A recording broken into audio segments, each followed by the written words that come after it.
We'd like to welcome everyone to the second Connect with Colleagues event.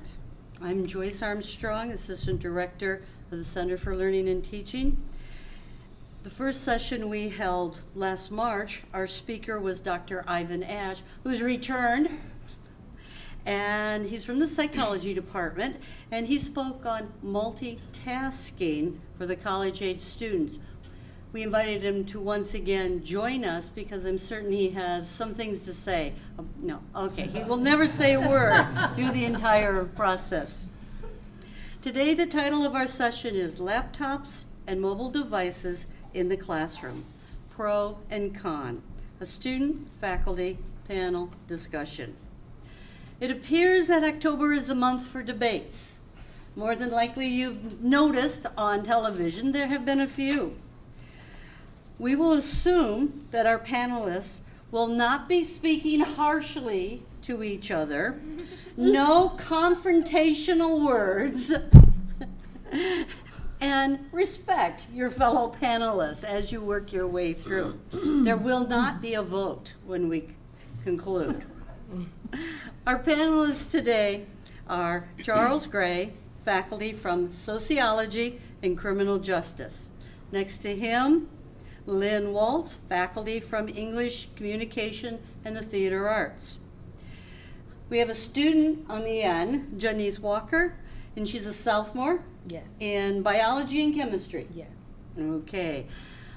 On this side, we have John Berry, a senior, math and statistics.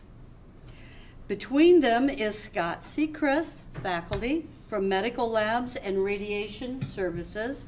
And on the far end, we have Jennifer Jackson, a senior in biology. So they have taken a stand one way or the other, but I'm not going to tell you if it's pro or con and which side. I'm certain from their comments you will figure it out. In 1981, the first laptop computers were sold. Although called mobile devices, some of them weighed 15 to 20 pounds. And there was one model that was sold that weighed 34 pounds. Personally, I do not consider a mobile device weighing 34 pounds as something I want to carry with around, but they were portable. Today, along with laptops, which are typically weighing between 3 and 8 pounds, we have smartphones, iPads, Kindles, Apple V mobile devices, so we are saturated, but I'm certain there will be more as we progress throughout this century. Before we begin, there'll be no interrupting of someone who is speaking, no hair pulling allowed.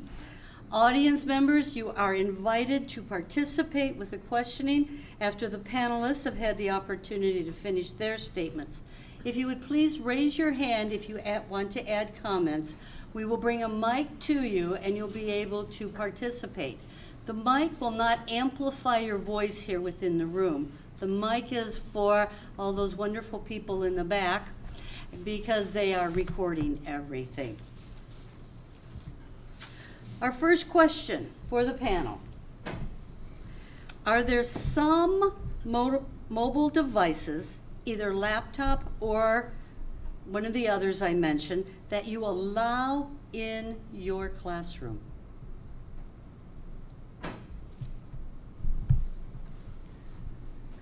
Yes. Good. Great debate.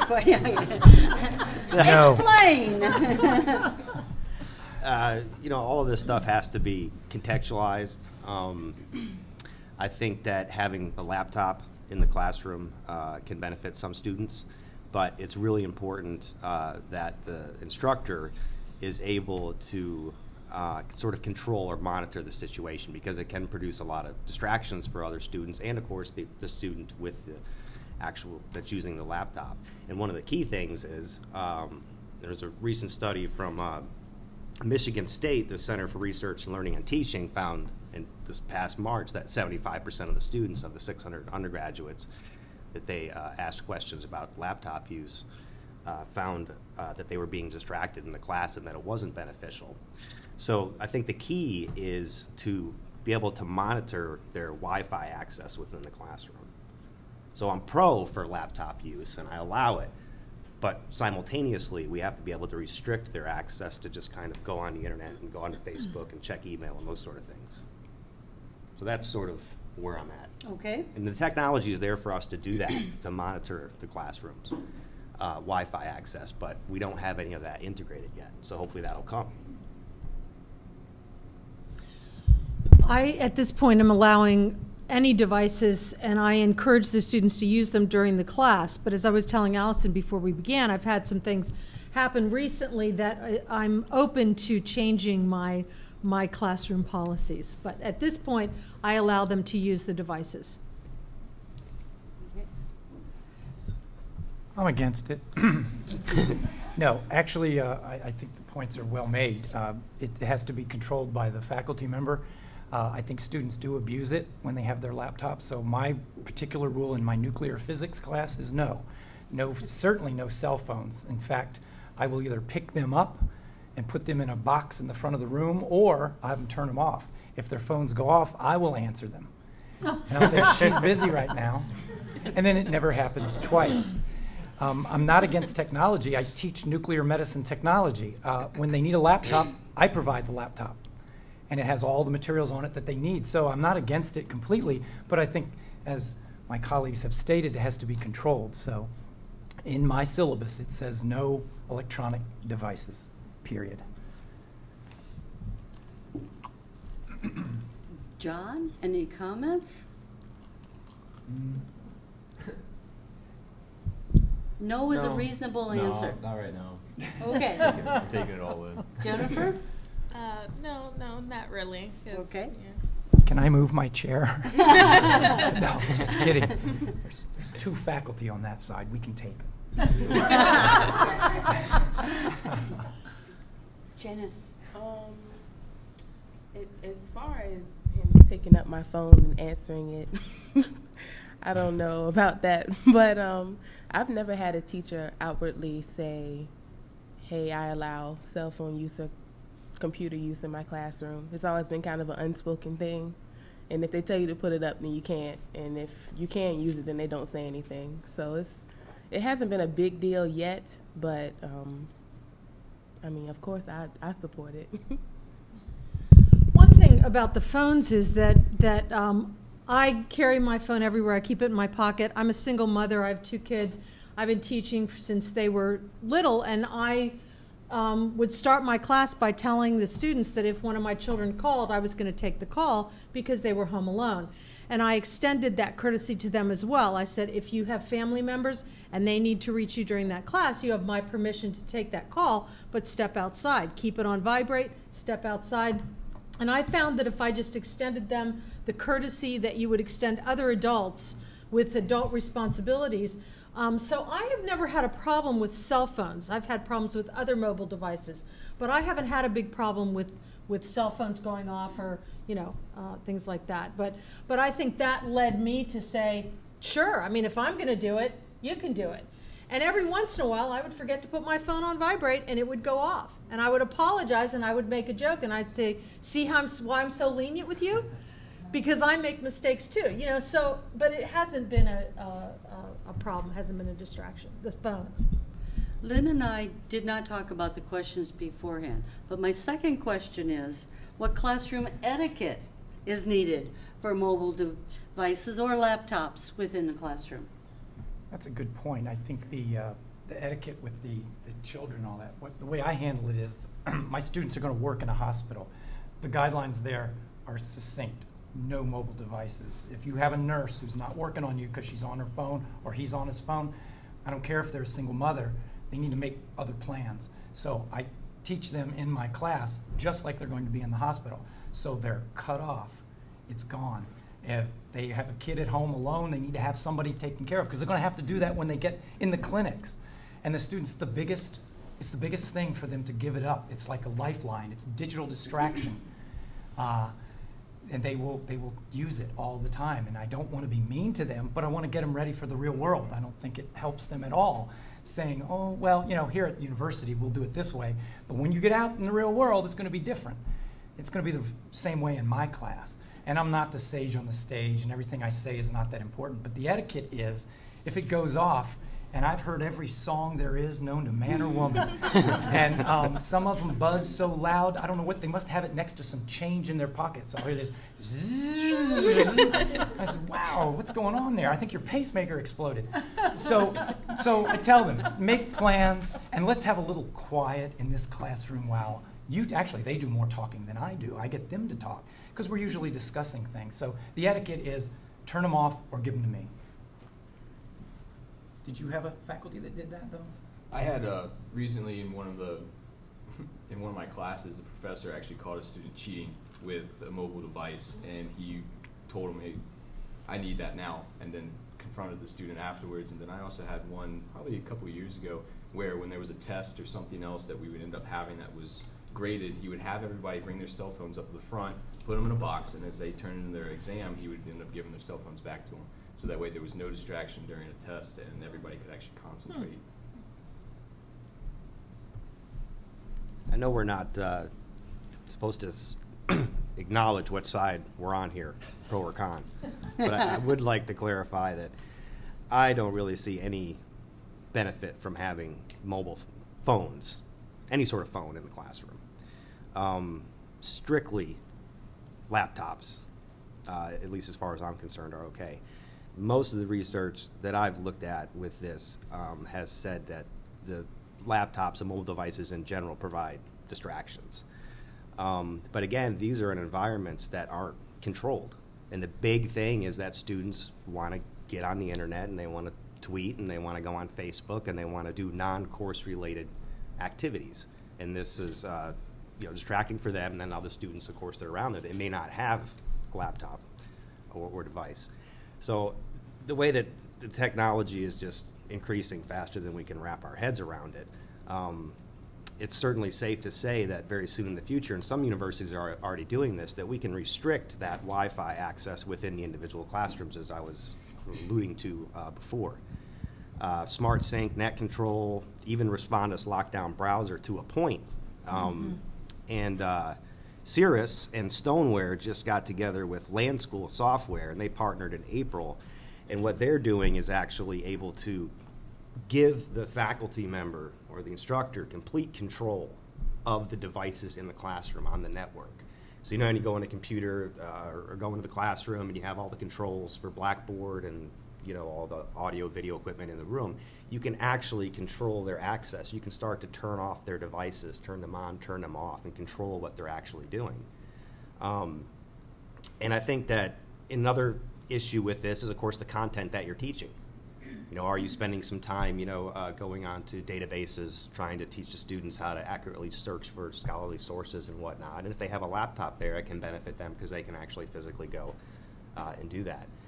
In a smaller classroom, it's a little easier because you can walk around the classroom if you wanted to, walk in the back and kind of see what they're doing. And, in a lecture hall with 100 students, that's pretty much impossible.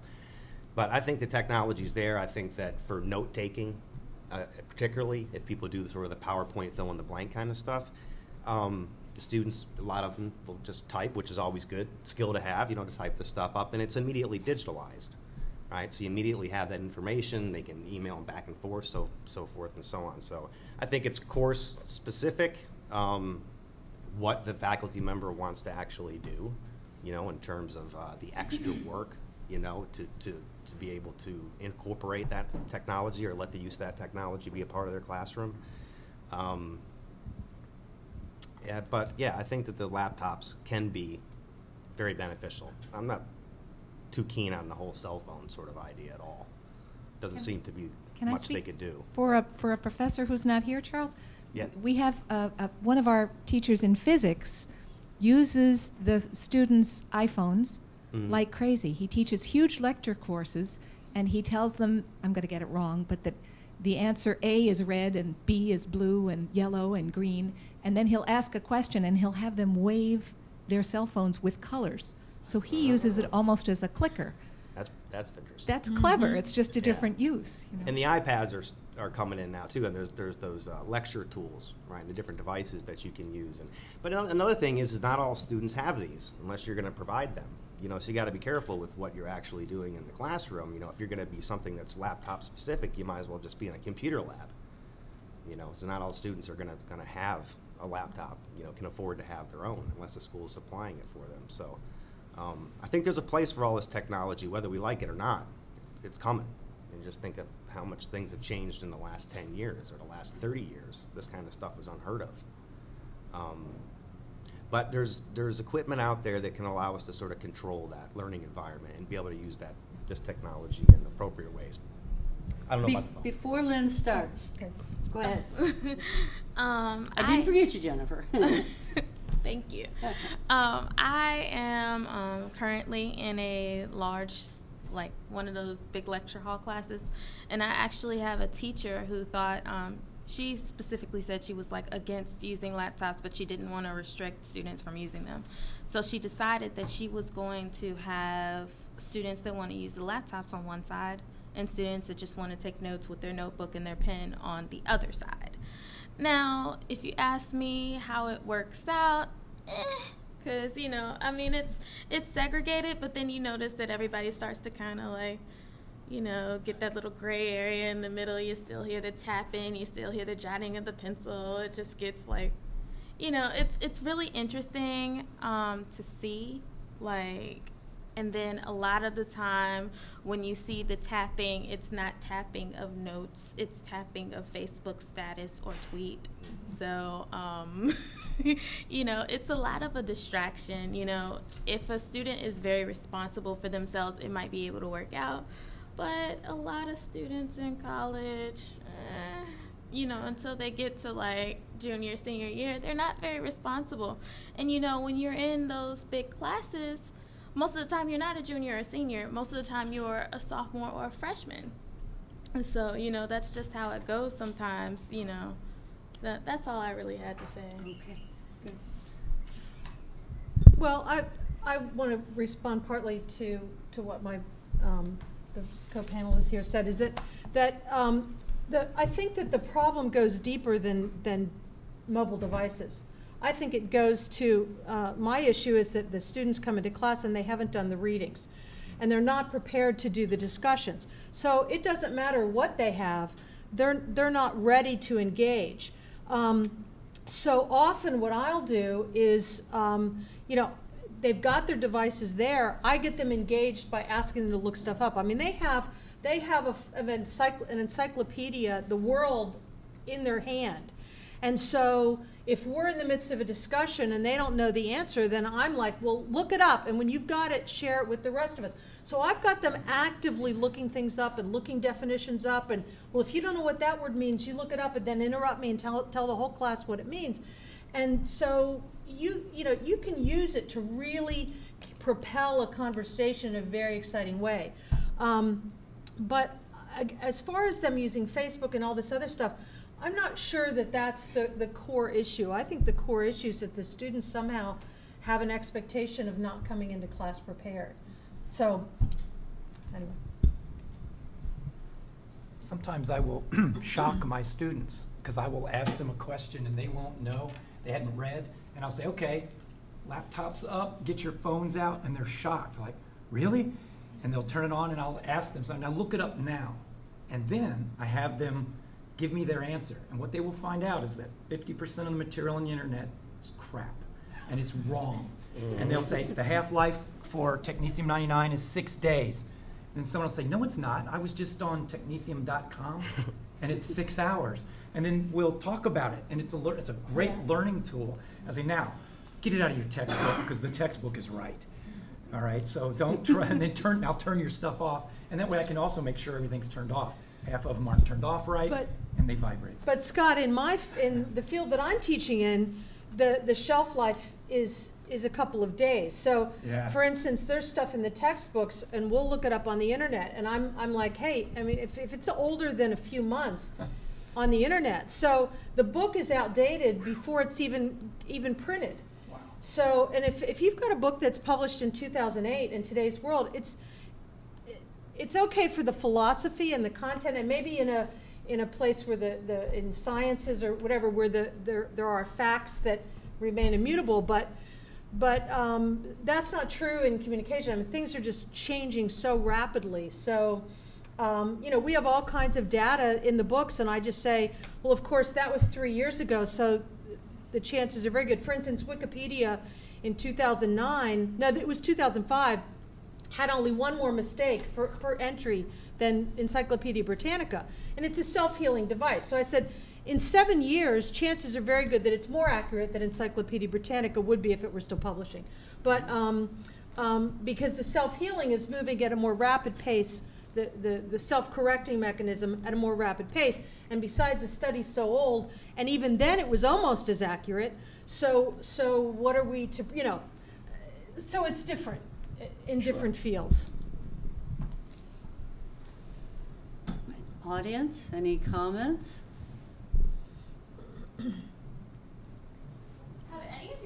Have any of your students tried to start taking pictures of you while you're lecturing with their iPads? I think that's what's going on. I see them waving in the back of the room. I've assumed that's happened at some point, but that could just be paranoid. There's a student in my bio class. She sits near the front. Every slide he clicks, she's like this, taking a picture. It's so annoying. Yeah, and I feel like that kind of technology used in the classroom is not appropriate. But see, I think good for her. I mean, I do. You can convert it right to a PDF and send it to yourself. Yeah, I mean, why take notes on a slide? Why not have it to refer back to? But every 5 minutes, her arms and her iPad are in the air. Yeah, that's where I'm kind of at. I just see these things going up and down, up and down.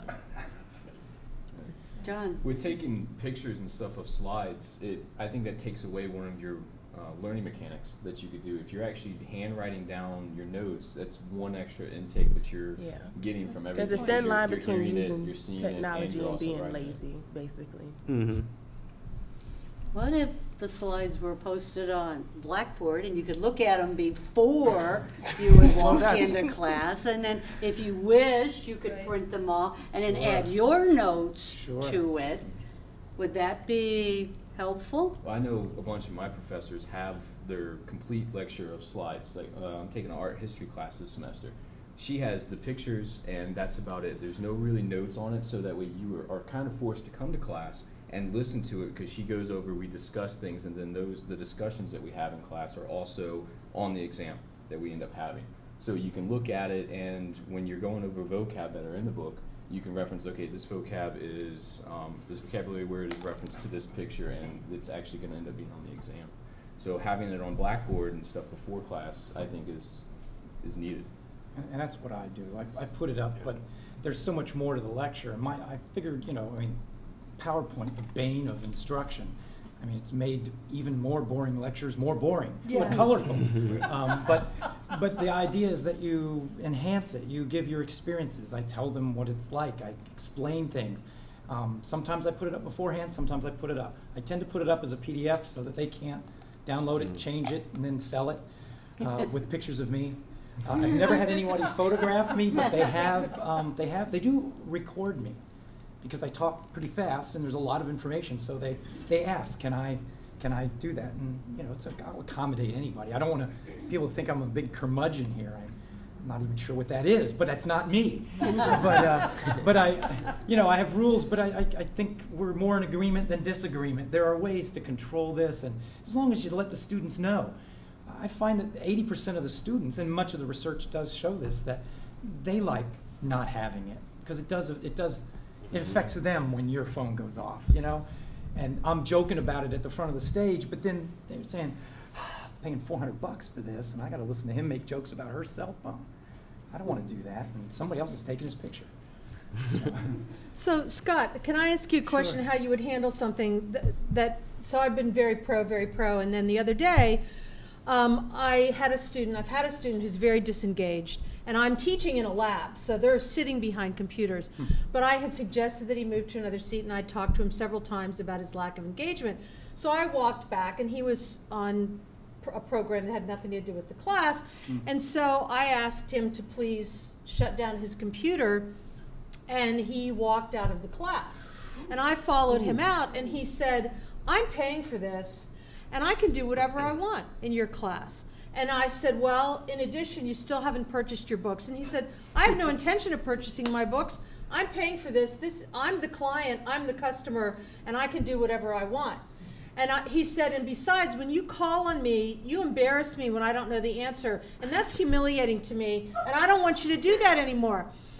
And I said, well, because I was my scruff was up a little bit. I said, well, this is a two-way street because you're very disrespectful to me when you're obviously not engaged. You walk out of my class, you don't answer the questions, you don't involve yourself in the, and, I said, so, and then I just switched gears and I said, I want you to succeed. So please come and see me because right now you're failing my class.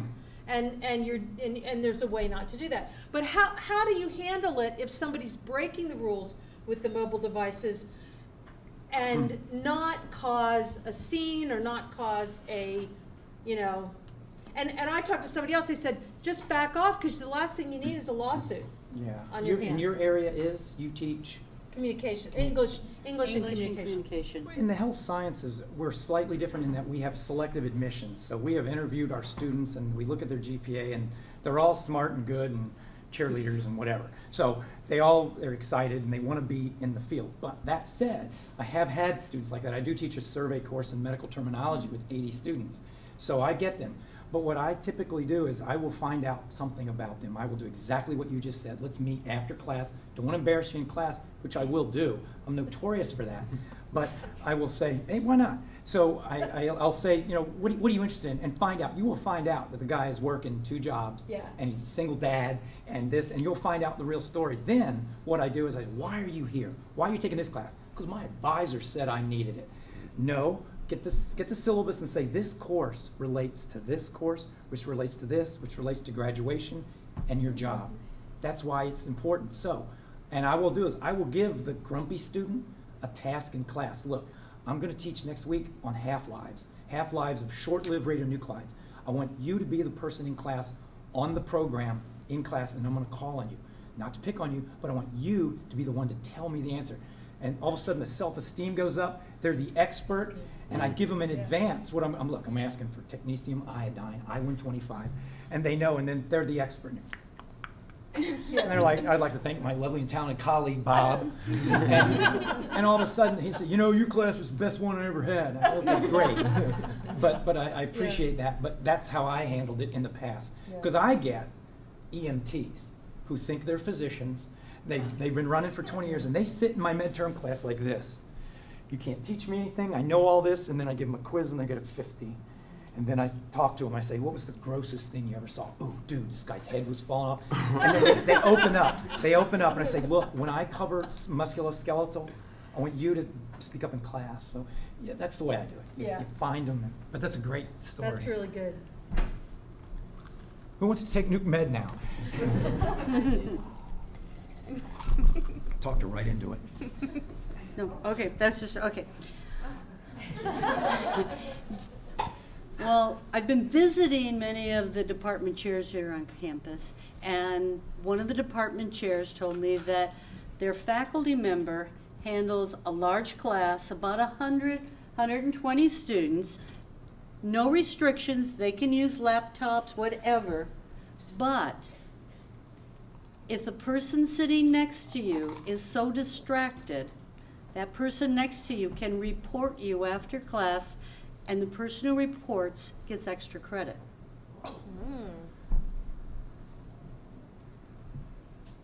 What do you think? I knew what I had to do. I couldn't say any. I had to keep a straight face and go, well, that's an interesting way. I had to be very neutral. But you don't have to be neutral, and I'm not using any college, any department, or any names. Wow. What do you think?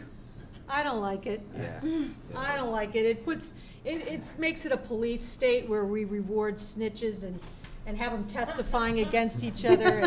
And what do you think, Janice? Well, look, what do the students think? What do you think about if you had someone next to you that was texting or on the internet, whatever, to the point that it distracted you? Would you? Honestly, I can't say I've been distracted by somebody either typing or texting, because I mean, it's just the sound of a button. You hear people typing all the time, but I just feel like that rule, that extra credit thing, gives people extra room to be a prick and, you know, report you for stuff that you weren't even doing. Yeah, or lie. Yeah. Just like they do in jail. Wow. You know. I'm not for it, but with learning disabilities and with the educational accessibility office here, there are a lot of students. There's lots of different types of LD, and there's a lot of different types of ADHD. There's internal and external. Some, it's all within, but some, I've had students that were snapping their pen while they were taking a test, and the young lady next came to me after class. She says, it was driving me crazy. So I had to say something, you know, please don't do that. But I didn't want anybody to snitch. I don't think that's a good idea. I mean, I think it's important at the beginning of a class, and it's something that you can reinforce throughout the semester. You know, those sort of things. Yeah. You know, policy to say, you know, if you're bothered or you feel uncomfortable by any of your fellow students or whatnot, you know, just approach me, talk to me, email me, come see me, and that kind of thing. But to reward that, I don't like the idea of extra credit at all, to be totally honest with you. But certainly, that seems a little. I've been distracted before of a kid playing a video game on his laptop in front of me in class, and it wasn't just me, but it was probably like four other students, and I actually confronted him after class. And I think at that level we should solve it on the lowest level, and then get the professor involved if it's not fixed after that. Just because you shouldn't have to worry about getting extra credit for saying you're distracting. That to me is not needed at all. Plus, I go back to the real world. I mean, if you've ever been in the service, you'll notice they're shooting over top of you while you're crawling because it's distracting. And they want to see if you can respond under pressure, and that's what healthcare is. And the patients are yelling and screaming, and the doctors are yelling at you. And, well, wait a minute, at ODU it was real quiet when I took a test. You know, can you please be quiet? And I need extra time, up to 3 times the time. And they do. And I give it to them because, hey, I've got all those things too. I got more things behind my name. So, but you adapt, all right? So yeah, but I would never give extra credit because it's not the thing to do. Yeah. I did not express an opinion when I was talking to the chair. One alternative option to the free credit snitching scenario is actually to provide, for example, if you are allowing laptops, you could provide a free space area where the student, for example, who don't want to be distracted, in the classroom you have a free laptop area. And that's basically typically the one who don't want to be distracted, you know, they could be sitting. I have a question actually regarding, for example, related to the whole multitasking thing. I mean, do you think, for example, that learning using laptops, mobile devices, and so on and so forth at the same time, how does it affect what the student is doing in the classroom? Well, before the panel answers that question, let's have our expert on multitasking who spoke about it last spring. Well, just since I'm on the spot here, as far as note-taking in class, an argument could be made that no one writes by hand anymore. So using your laptop actually would be a less distracting way to take notes. Now, in my multitasking, I tried to make an argument that you want, in my talk I gave, I tried to make an argument that you want students thinking in class and not writing that much either way. You don't want your class to be a big, long list of terms for them to write down definitions, but note-taking is important, and I could see that actually it would be easier and less work on a student, allowing them to take notes that way. But anything that brings distraction, any multitasking, gets rid of learning. So if someone's on Facebook, they are not learning. That's a misconception that you can do 2 things at the same time. So if you're reading Facebook, you cannot physically be paying attention to the instructor. So there, in that sense, anything that distracts away from the instructor, you cannot possibly be learning at the same time. There's no learning through osmosis or it coming in a second channel. We have one channel for information to come in. So that would just be what I would say about that. Multitasking? Let's start with the students. What do you think? Can you do multitasking? Can you work here and laptop and pay attention to the instructor? I've tried to fool myself to think I could, but I actually nobody can, especially like you're on your phone and teacher's kind of talking and it's kind of going like this, and you get distracted. You start looking at your phone, going on different social sites, and you leave and you don't know what he talked about for an hour. So you definitely can't multitask. If I'm going to use, I always say to myself, if I'm going to use my technology, it's going to be for the class. If I feel myself getting, like I want to go on Facebook or Twitter, I'll close my laptop and I'll just listen. I don't let myself drift like I used to. Definitely not, because you can't. There's no way to learn. I know when freshman year for me was in 2004, and I had a laptop. It was like, oh, new technology, all this. My grades were massively lower than what they are now, just because I would take my laptop to class and it would take away from what I was actually learning, the geology that I was learning. I didn't grasp any of those concepts. But now I take notes strictly by hand with all the math courses I take and things like that. And I'm trying to solve the problem while if I get a concept down, I try to solve the problem before the professor does. And that way I can go back and double check if I have any mistakes or anything that I do, and he's already gone over exactly what I messed up and I can identify those. But multitasking, I don't think we can do that, at least not at this point with where we're at with the technology and everything. It just takes away too much from what we're learning. Yeah, I was about to say the same thing. Like, in my experiences, I used to take my phone. I used to always have my phone on vibrate, so it wasn't too loud, but I still could get my text messages and stuff. And I would find myself texting the entire class, just like the entire class. And my grades were lower then, so I decided I was gonna leave my phone at home or put it on silent. So when I started doing that, my grades went. It was almost like a skyrocket type thing. Like, I got much, much better grades. And I'll tell you this, I definitely remember this girl was in front of me in my biology class, my freshman year. And I still, to this day, remember her being on Facebook and her experiences on Facebook more than what the teacher was saying. So that's a problem. So I definitely don't think anybody should multitask, because it can distract someone else. It doesn't even distract just you, but the people around you, behind you, beside you, because you're on Facebook, you're like, what are they writing on their status? I wonder what's going on. Oh, Chris Brown and Rihanna are back together. Oh, I didn't know that. It gets really distracting. So I don't think it's a good thing at all. No, you are not Superman. Don't try to be. And it distracts us. Why students think that we don't see this? So are you praying? What's going on? The test is next week. What's going on?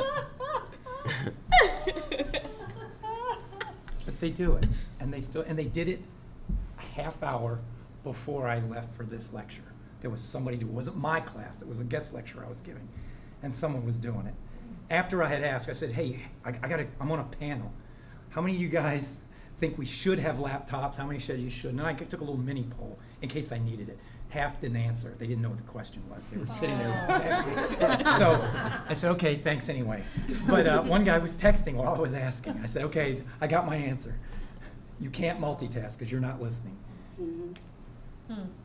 Any other comments about multitasking?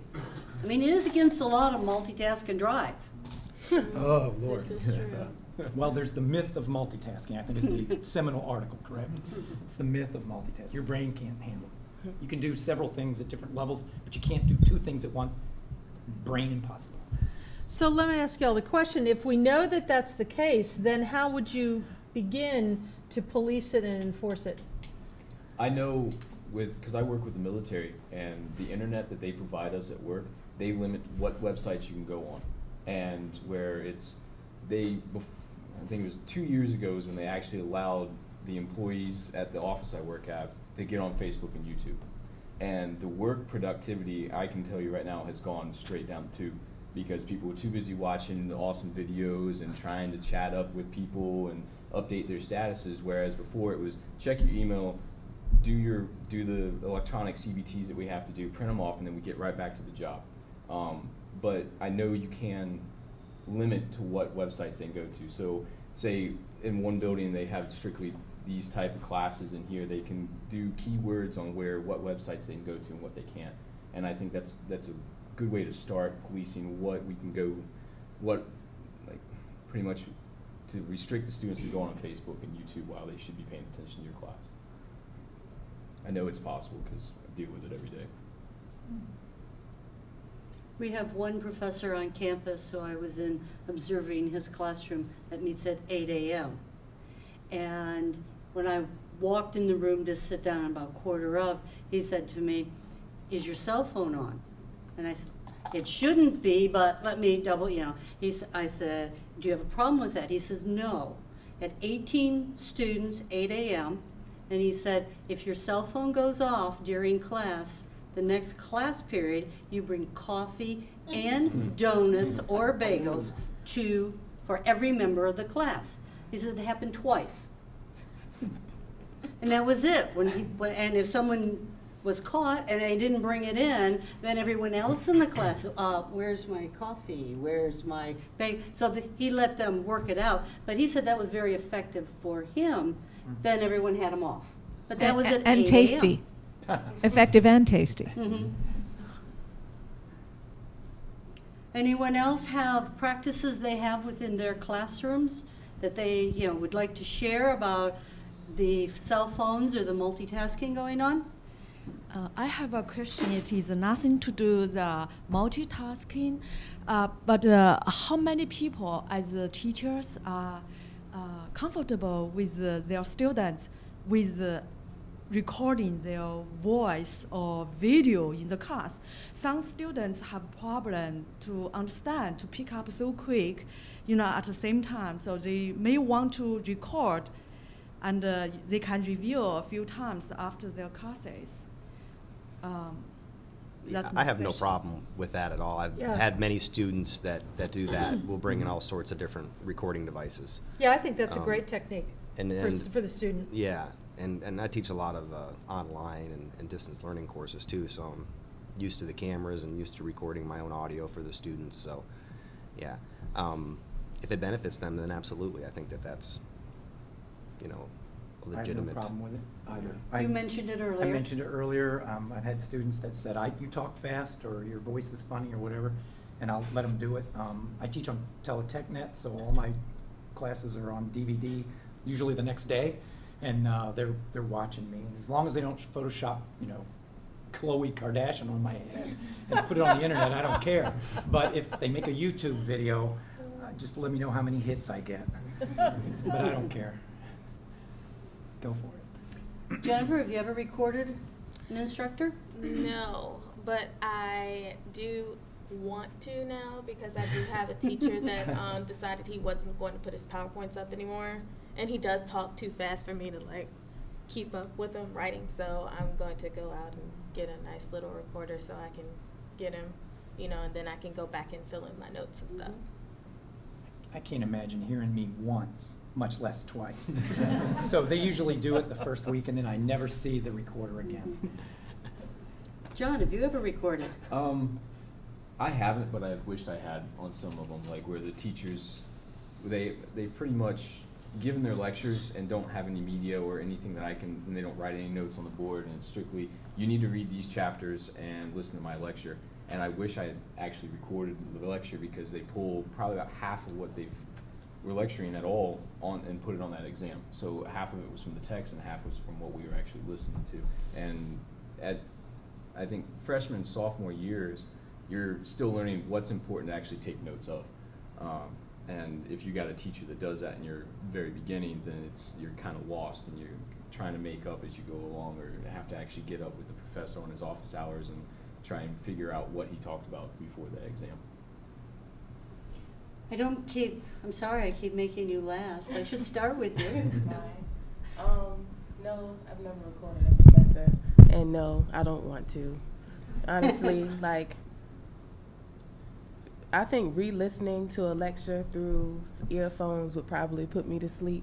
I'm a very visual person, so if I don't see you talking or making the gestures or pointing at the PowerPoint, it would be pointless for me to do that, honestly.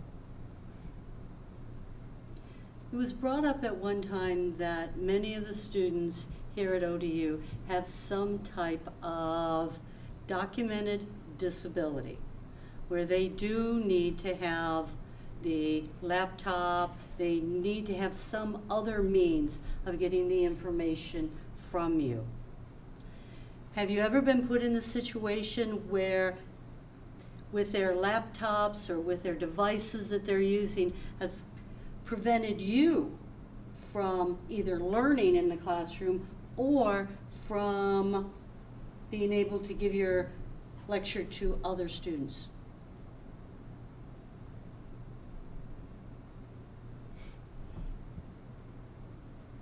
Well, I don't mind talking because I'm the shyest panelist. It happens all the time, as I mentioned before. As long as they bring up the documented LD thing and say that I'm willing to accommodate anyone. Often I am as mean to them as anybody else because they've been coddled most of their collegiate career, and I don't. And then they come up and they thank me for it. Most of them now are in med school or PA school. And they said, you know what, you got me away from worrying about my disability. It's an ability. I always tell them, you're LD? Me too. Guess what? We're both the same. Guess what? You'll turn that around, make it an ability. Guess what? You're crazy like me. You'll write every note. You write verbatim notes too, don't you? Yes, I do. And I say, well, great, so I'm going to talk really fast so you can't do that. And I say, really? Are you being mean to me? Yes. No one's ever mean to me. They all say, oh, okay, well, you can sit up front and I'll talk slow. But I find that if you accommodate someone, but tell them, turn it to their ability, not their disability, they'll do much better.